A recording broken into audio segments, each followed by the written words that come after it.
Yo, what's good with y'all? In today's video, I'm pretty much showing you guys how to make a weapon character from the strongest battlegrounds there's generally in a battlegrounds game. I know I said I was gonna do this video a minute ago, like I was a little while ago, but then that's when I decided to do the whole how to make a battlegrounds game. I took a whole reapproach to how I wanted to do battlegrounds videos, wanted to be more organized in a series. The only reason I'm releasing this like separately is because I already told you I was gonna do it, and I didn't like I'm gonna include this in part 2 of how to make a battlegrounds game, but I also wanted to make a separate video in case people were specifically looking for this. Hence why I decided to do it. Now, as you guys can see, there's already stuff pre-made and stuff. Um, if you didn't watch either How to Make a Battlegrounds Game Part 1 or How to Make a Character Selector, um, or wait,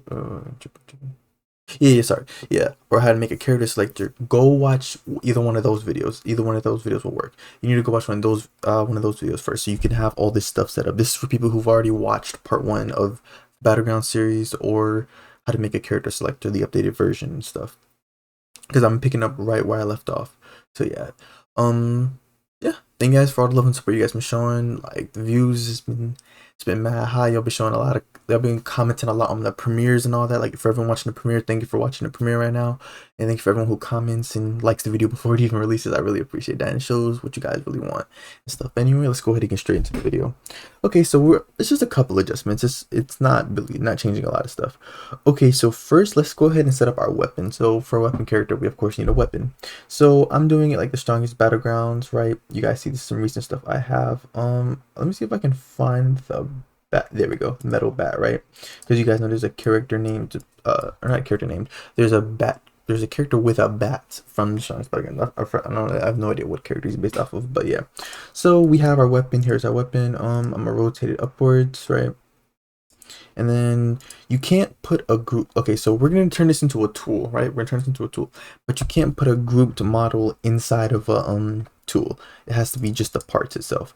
So we could insert a tool into the workspace, right? And then you could insert the parts into it, right? Then you can destroy that. Then we have our grip.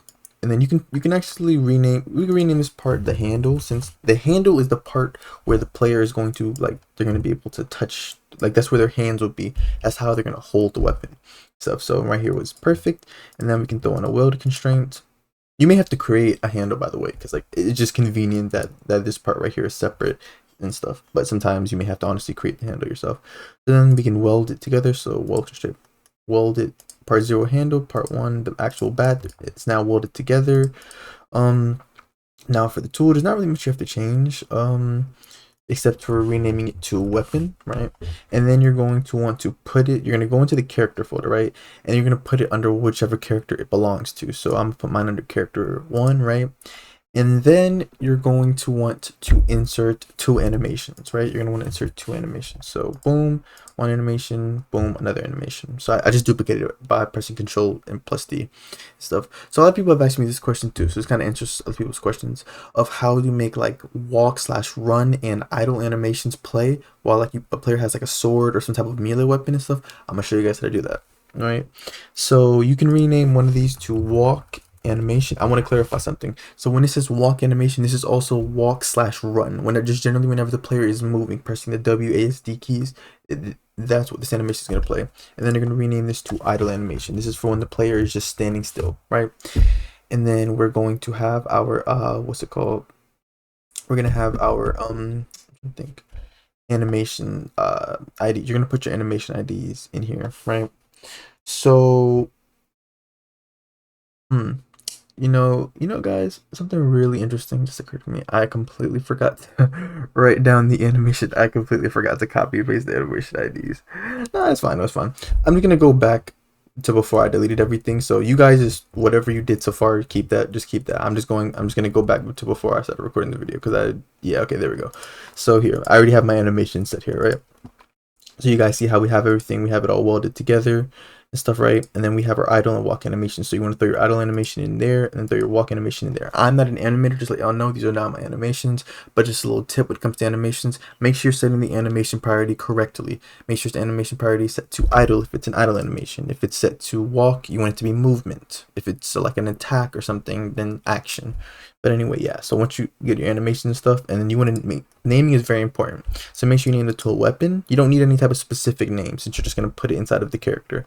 And then you're just going to put idle animation and walk animation and the animation ID in the animation ID thing. Okay, I'm good. Right, and then you're going to throw the weapon inside of character one, right? And then we're going to disable the default toolbar so that players can't see, because we're going to parent the tool to the player's backpack, or sorry, not to the backpack, to the player's character. But since we're going to disable the toolbar, they're not going to be able to unequip. This is going to be equipped. I don't know if this is necessarily how all Battlegrounds games do it, but this is generally the method I came up with. So once we have all that set up, we can get into the actual scripting. Let's head on over to the local script inside of character selected GUI. We literally just got to add one little function. Just scroll to the bottom. We got to add a little function. We're going to say character selector event on client event connect function. In parentheses, you're going to put event. Oh, sorry, you're going to put event type, then enter. And then you're going to say if event type is equal to quotation marks, tool bar disable, enter. Then you're going to say game get service starter GUI. Then you're going to say set core GUI enabled. Then you're going to do enum.core GUI type. You're going to find the backpack. And then you're going to put a comma and say false. No, we want it disabled. And that's all we got to do on the local side. And you only have to do this once. Like, it doesn't matter if your player dies or anything and stuff. You only have to do this once, right? So then once you're done with that, then you can go ahead on over to the server script. You guys remember, this should look very familiar. And then once again, not much to really do. We got a little bit of stuff to add, but not that much stuff. So we're just adding something onto the character select event. So it's still the same event, we're just modifying it, or adding stuff on, I should say. So you want to click the little arrow, and then after the for I loop, right, you want to put space in between. You're going to set an if statement. You're going to say if character, folder, right, regular brackets character name, so we know we're getting the specific character.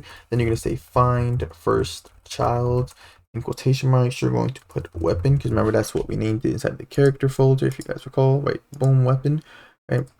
So if we find a weapon in the player's character, we're going to say character selector event fire client, and then player, we're going to fire to that specific player, right? And then we're going to comma, and then you're going to put in quotation marks toolbar disable. You guys remember, I did not mean to capitalize the B, right? Toolbar disable. Then we're going to clone over the weapon. We're going to say local weapon is equal to same thing we just did, character folder, regular brackets, character name. You're going to say dot weapon clone, right? Then you're going to say weapon dot parent.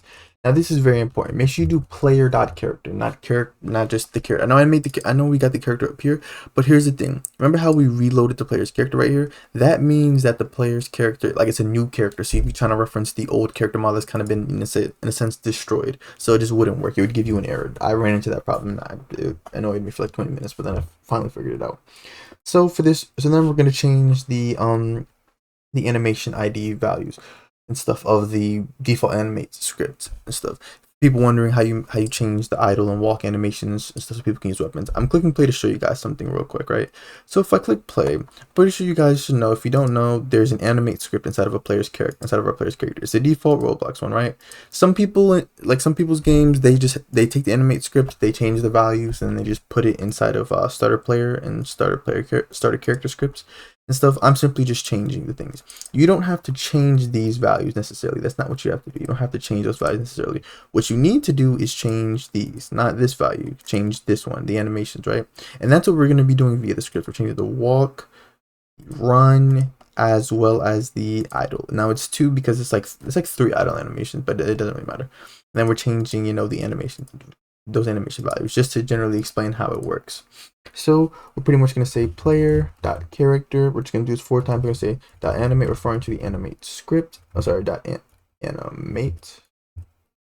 Right. Then we're going to say dot idle dot animation 1 dot animation ID is equal to character folder, regular brackets, character name. And then you're going to say dot weapon dot idle animation dot animation ID, and of course we can save ourselves some time, so just Control C, Control V, Control V, Control V.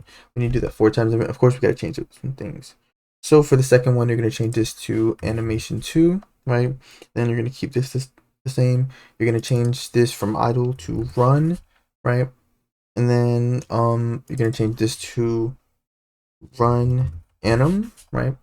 Then go over here, and then you're going to change this to walk animation, right? Then you can also update this down here, so paste that right there. Then you want to change this to walk, and just like we did for the third one, you want to do walk anim, right? And of course, make sure your R type is is correct. Like if you animated it for an R15 rig, make sure you have your game set to R15. Or like for example, my game is R15 because that's the animation I got stuff, right? So once you have that done, that we are done, we can go ahead and test this. Let's go ahead and click play and let's test now and make sure everything works. As always, if you guys want access to any of my scripts or models, you guys can become either a channel member or a Discord subscriber. Link to either one of those options can be found in the description. So if I click the character selector menu, we click character 1, boom, you guys see I have the bat in my hand. You also can tell I have you guys see the idle animation playing and stuff. I keep going up and down, and if I walk, you guys see how I got that little special walk, you know what I'm saying? Stuff. So yeah, that's how you pretty much make a weapon character for a Battlegrounds game, generally the strongest Battlegrounds game, or specifically I should say. But yeah, I hope you guys enjoyed the video. If you did, leave a like and subscribe. Definitely check out the full Battlegrounds, how to make a Battlegrounds game series if you haven't checked it out already. Stuff. Hope you guys enjoyed. If you did, leave a like and subscribe, and I will see you guys in the next video.